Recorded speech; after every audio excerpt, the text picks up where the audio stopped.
Hi folks, my name is Bernard Sheridan from Par Breakers Golf Academy located in Limerick, Pennsylvania. I'd like to welcome you back, and today what we're going to do is take a look at the Trajectory Optimizer on the Flightscope.com. And essentially what we're going to do here when we look at this is get an idea of how club head speed, and launch angle affect distance for players. We're going to look at how the launch angle for a Tour Pro in degrees is definitely not going to work for you as a player just because of the club head speed or the launch speed of the ball, the speed that the ball takes off on, okay? So what we're going to do first is punch in a couple of numbers. And we're going to take a look. Here is Tiger Woods, and we're going to look at his ball speed here, and we're also going to look at launch angle and spin rate. So these are the things that we're going to really be concerned about, that we're going to compare with you as a player. Now, if we look here at ball speed, we can see ball speed is 175 miles an hour. Club head speed is 118, okay? Launch angle is 11.20 degrees, okay? And that's, so in other words, the ball is taking off at 11 degrees off the club face. And his spin rate here is 2,512.9 RPMs, okay? So that ball's basically spinning 2,500 times a minute, okay, which is a tremendous amount of spin, okay? But what we're going to see is that a lot of players spin the ball a lot more than that, and that's why they balloon shots and hit them up and things like that, where they don't get the distance that they want. So if we take this club head speed, if we go back into the launch speed here, we're going to basically look at ball speed for that number. So if we go back here, and Tiger's ball speed was 175. So we're going to put in here, and you can do this. You can just go back and forth to PGAtour.com and pick a player and look at the stats, and then take those stats and put them into the Trajectory Optimizer on Flightscope.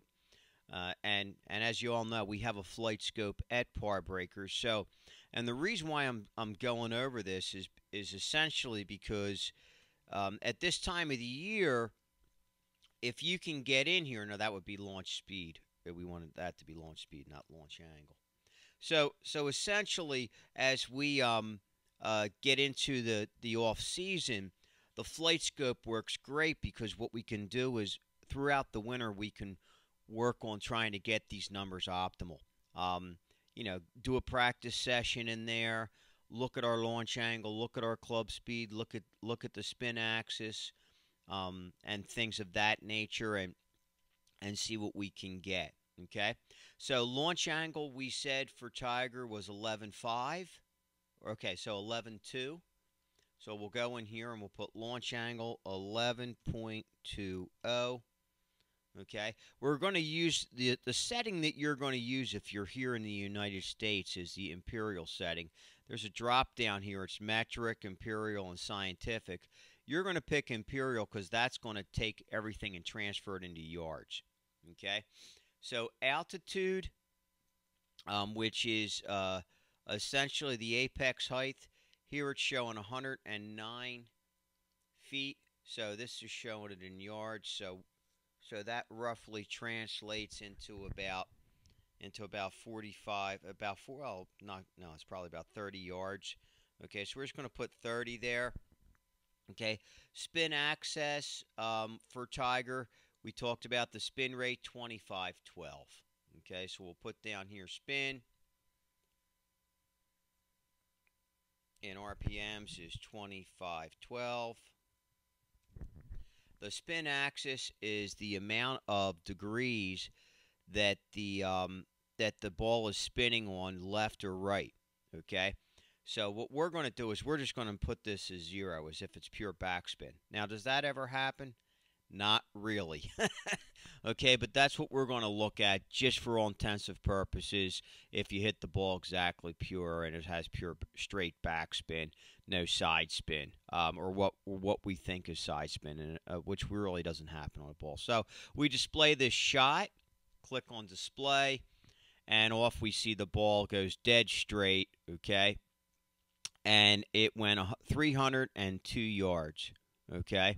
The height was 95 feet. The hang time was 6.2 seconds. Now, if we change that launch speed more down to where the average player has it, and that would be more like 125, and we display this shot, we're going to see that at those same numbers, okay, if you drop the launch speed down in miles per hour, which is where the average player is, 177 is the distance, okay?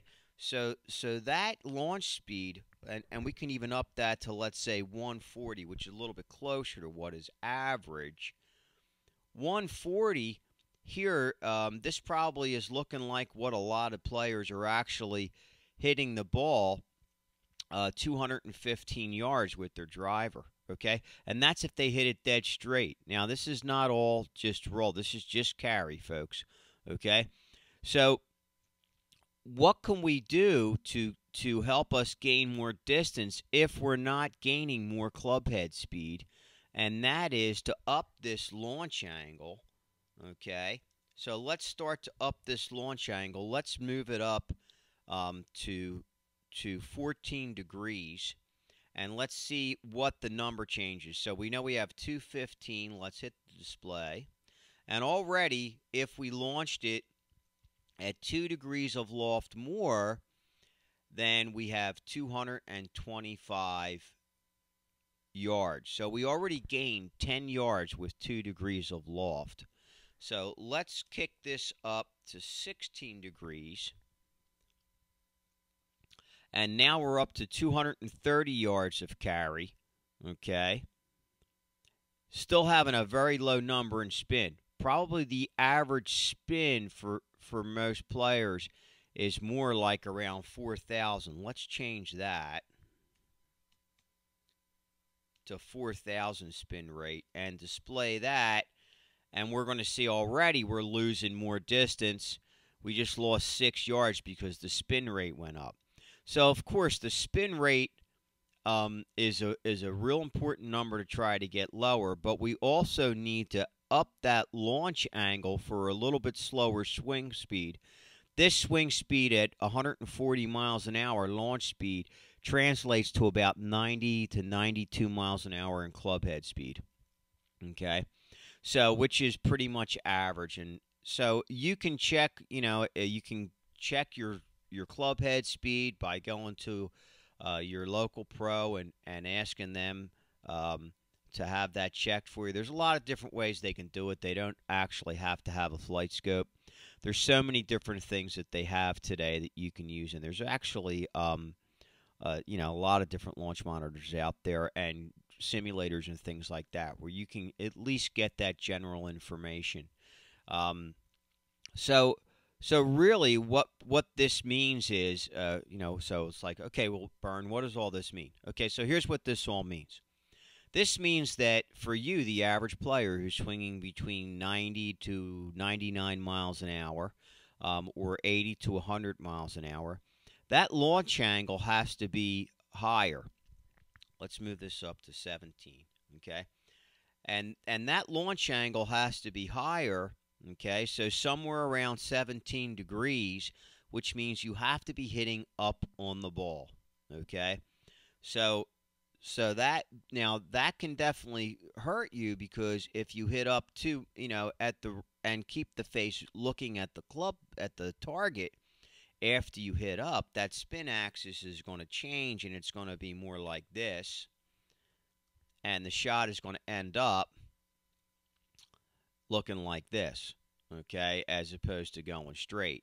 and that's a fade. Or if you really hold that face and make it look at the target as long as you can, it's probably going to be more like this, which is really what probably a lot of you are seeing when you're trying to make the club face, look at the target for as long as possible after it hits the ball.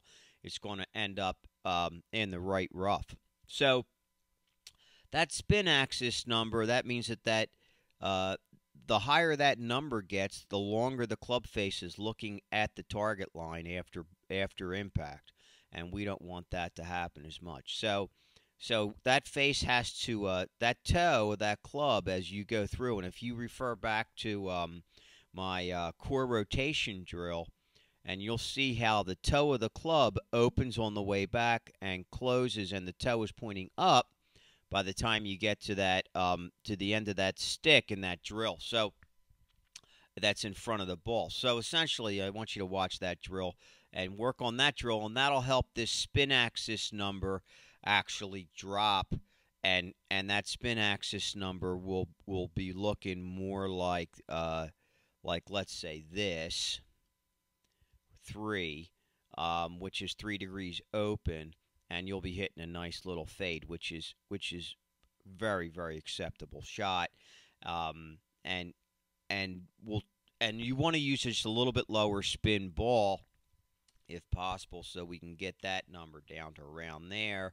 And instead of it being a 224-yard carry fade, it'll end up being 231 yards, and it'll roll out to about another 10 yards, and you'll be hitting a very respectable ball. Okay? So for Par Breakers Golf Academy, as always, I'd like to thank you for watching. And hop up to Flightscope.com, take a look at the Trajectory Optimizer, and click on that. If you have any questions, just post it below, and I'll be more than happy to help you with any questions that you may have about how to run this Trajectory Optimizer. If you live near the Philadelphia area, stop by Limerick and hop on a Flightscope right there and take a lesson with me, and I'm sure that we can really look at your numbers and try to get you to get as much distance as possible. So once again, I'm Bernard Sheridan, Par Breakers Golf Academy. As always, thanks for being with us. Don't forget to like us on Facebook and to subscribe to our channel for the best information available on YouTube to help you take control of your game. We'll see you next time.